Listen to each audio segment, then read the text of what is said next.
Gjirokastra, Mimbrëma, Tepelena, Përmeti, Dropulli, Lipoova, Memaliaj, Këlqyra, Mimbrëma të gjithëve. Mimbrëma në këtë festën e fitores, festën e ndryshimit, ku Gjirokastra pa dyshim po jep sinjalit e forta të asaj që presin të gjithë në të gjithë Shqipërinë. Fitore!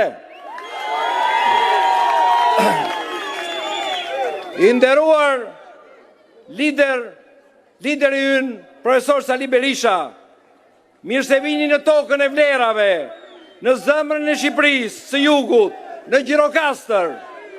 Kjo tokë ka lindur dietar, luftar, burra shteti dhe gra me dinjitet.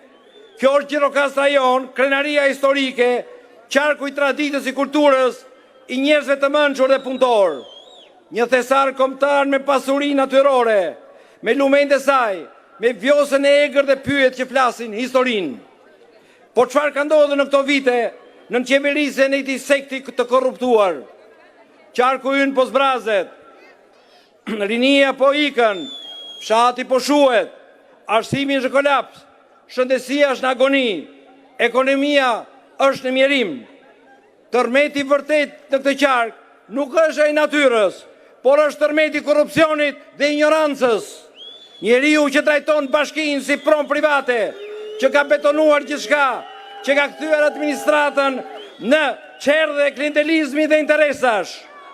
Po kush është simboli tjetër i shkatrimit të qarkun ton?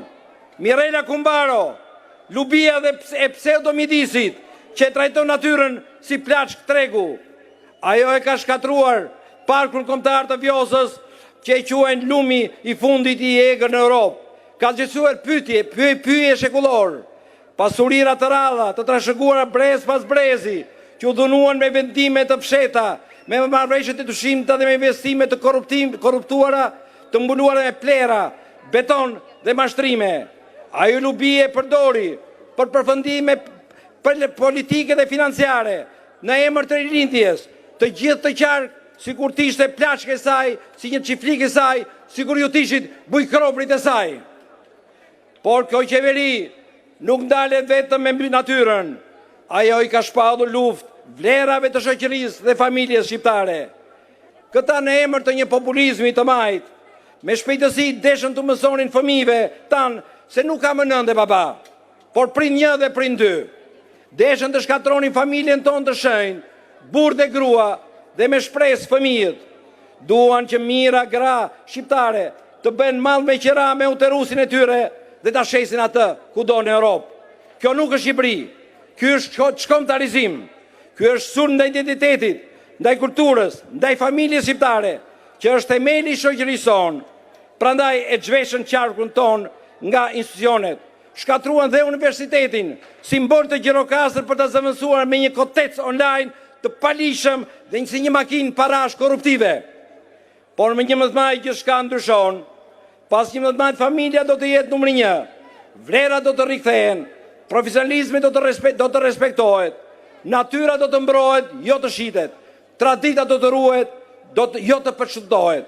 Gjirokastra dhe qarku do të kthehen përsëri në një qendër të kulturës, administratës, zhvillimi ekonomik, sociale, rrezatimi në tërësi në të gjithë Shqipërinë. Të dashur miq, edhe Partinë Demokratike deshën ta shkatronin. Na ndan, na përçan, na shpallën të mbaruar, na vodhën simbolet, emrin, na burgosën litrin ton, Sali Berishën. Por ne qëndruam, ne u ngritëm dhe sot jemi këtu më të fortë se kur dhe më krenar se kur, sepse jemi dhe pranë fitores. Fitimtar jemi sot këtu.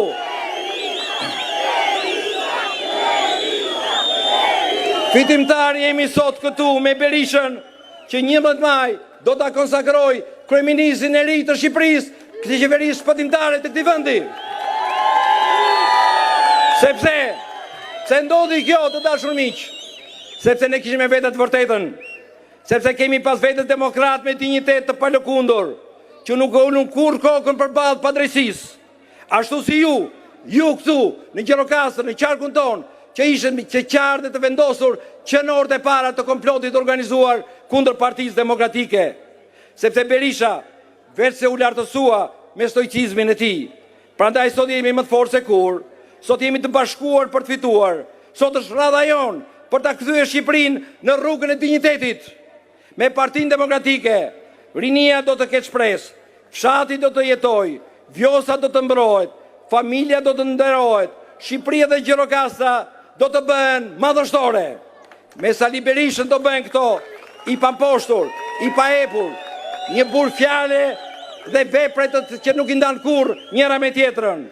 Gjirokastra dhe Qarku do të jetë në ballë të kësaj fitore. Sonte natë e sotme e tregoi qartësisht këtë gjë. Dhe këtë herë nuk ka kthim mbrapa. Zoti e bekov Gjirokastrën, Zoti e bekov Shqipërinë. Faleminderit të gjithëve.